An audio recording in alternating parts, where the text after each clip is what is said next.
इस समय हम वंदे भारत में हैं, जिसका आज ट्रायल रन चल रहा है। हमारे साथ माननीय मंत्री जी हैं, डॉक्टर जितेंद्र सिंह जी। आइए इनसे बात करते हैं और जानेंगे कि जम्मू कश्मीर तथा देश की जनता को कितना इसका फ़ायदा मिलेगा। स्वागत है आपका। नहीं, सबसे पहले तो बधाई सारे जम्मू कश्मीर वासियों को, कटरा वासियों, आपको, हमको, और आभार प्रकट करना है प्रधानमंत्री मोदी जी का। ये मोदी जी ही थे जिन्होंने प्रधानमंत्री बनने के बाद सबसे पहला जो उनका कार्यक्रम था वो कटरा रेल स्टेशन का लोकार्पण था, जो रुका पड़ा था कई वर्षों से। ये मोदी जी थे जब 2019 में वंदे भारत एक्सप्रेस ट्रेन का क्रम शुरू हुआ तो दूसरी वंदे भारत कटरा के हिस्से में आई।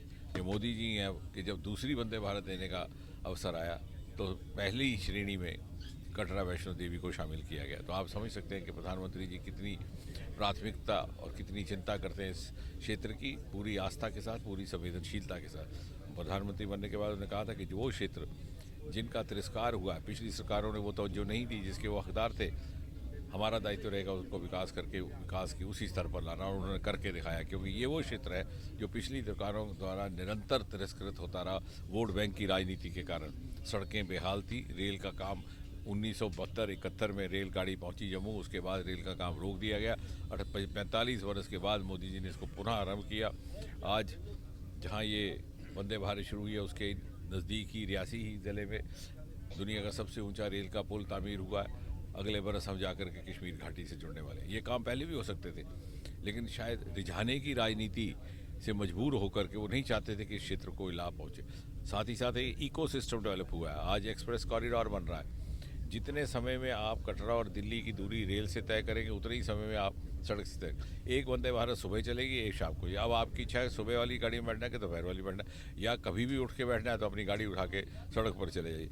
इसका नतीजा ये हुआ इस इकोसिस्टम का कि आज वैष्णो देवी श्रद्धालुओं की संख्या कीर्तिमान 1 करोड़ तक पहुंच रही है। इस वर्ष का आंकड़ा आज की डेट तक 30 तारीख तक 96 लाख हो चुका। और जिस प्रकार से नए वर्ष का तोहफा हमें मिला, अगले साल ये इस आंकड़े को भी आगे पार कर जाएगा। कश्मीर घाटी में 2 करोड़ से अधिक पर्यटक हो गए। 41,000 करोड़ से अधिक के रेल प्रोजेक्ट इस वक्त जम्मू कश्मीर में किसी भी प्रदेश या केंद्र शासित राज्य से तुलना में अधिक।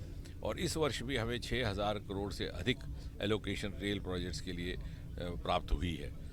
और जिस तरह से अब दूसरे कार्य हमारे हुए हैं, जिस तरह से अभी नाशरी का टनल 9.5 किलोमीटर, तो आने वाले समय जब यातायात के साधन बढ़ते हैं तो उद्योग में भी इजाफा होता है, तजारत में भी होता है लेकिन और साथ साथ लोगों को सुविधा भी मिलती है, ease of travel, ease of business, ease of living. लेकिन कुल मिलाकर के हमारी मानसिकता में भी एक बदलाव आता है, क्योंकि हम अपने आप को मुख्य धारा का हिस्सा समझते हैं। इस पर आतंक को भी आक्रोश लगता है। जब किसी इलाके को अब अलग छलग छोड़ दो, उसको यातायात और कनेक्टिविटी से वंचित कर लो, तो एक ब्रीडिंग ग्राउंड बन जाता है हर तरह के दुष्कर्मों के लिए, चाहे वो क्राइम है चाहे वो टेररिज्म। तो मुझे लग रहा है कि कुल मिलाकर के जो मोदी जी ने विकास से वंचित क्षेत्र थे उनको विकसित करके जो बराबर की सतह में लाया, उससे ना हमारा ज़मीन पर इंफ्रास्ट्रक्चर विकास हुआ है बल्कि हमारी मानसिकता में भी बदलाव आया है। सर, नाशरी टनल, जम्मू जू, आईटीआई, एम्स और लगातार जो विकास जो है अभी कार्य जो है विकास का वो रुक नहीं रहा है।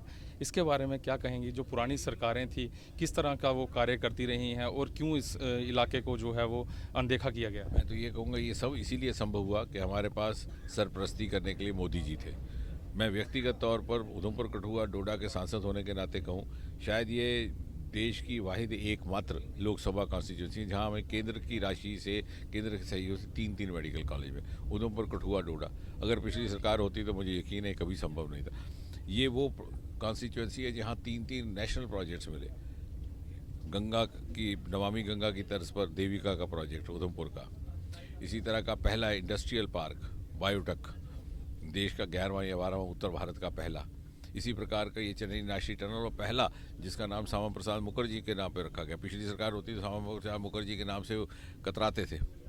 इसी प्रकार नेशनल हाईवेज, ये खिलैनी से लेकर के सुधमादेव तक, NHDICL का लोकमार्ग जिसमें इत्तेफाक से मेरा अपना पुश्तैनी गांव भी जुड़ता है, वो ऐसा क्षेत्र है जहां लोगों ने कभी मोटर गाड़ी के दर्शन नहीं किए थे। दिन में एक बस आती थी, अगर बैठ जाओ तो ठीक है, नहीं बैठो तो पगडंडी के रास्ते पैदल चलो। आज वहाँ सड़कें पहुँची हैं। उधमपुर ज़िले को देश के 760 ज़िलों में से पहले 3 में गिना जा रहा है हर वर्ष PMGSY की सड़क पर। और मोदी जी ने विकसित भारत संकल्प यात्रा प्रारंभ की है। हमारे ज़िले उधमपुर कठुआ 100% सैचुरेशन इख्तियार कर चुके हैं, चाहे वो किसान कार्ड है, चाहे वो किसान निधि है, चाहे वो सॉइल हेल्थ कार्ड है। और इसलिए संभव हुआ कि मोदी जी की सरकार है और हमें पूरा सहयोग है। अगर पिछली सरकार होती तो भेदभाव होता, वो कहते हैं साहब ये वोट बैंक तो दूसरे लोगों का है। मोदी जी ने ये भी एक नया कल्चर स्थापित किया है, एक नई संस्कृति कि वोट से ऊपर उठ करके अगर लाभ पहुंचता है किसान कार्ड का तो हर आदमी को पहुंचता। प्रधानमंत्री आवास योजना बनती है तो कच्चा मकान जिसका भी है उसका पक्का बनेगा, चाहे हिंदू है, मुसलमान है, ब्राह्मण है, राजपूत है। बाद में वो उसके विवेक पे छोड़ दो वो किसको वोट देता है। और इसलिए ये मुझे लग रहा है आने वाले समय में ना सिर्फ इस संगठन के लिए, के दल के लिए, बल्कि मोदी जी ने सारे देश में एक नए तरह की संस्कृति और कार्यशैली पैदा करने का काम किया है। ये थे हमारे साथ माननीय मंत्री जी डॉक्टर जितेंद्र सिंह जी, जिनका साफ तौर पे कहना है कि विकास जो है वो रुकने वाला नहीं है। वंदे भारत से मैं गौरव प्राशर, दूरदर्शन के लिए।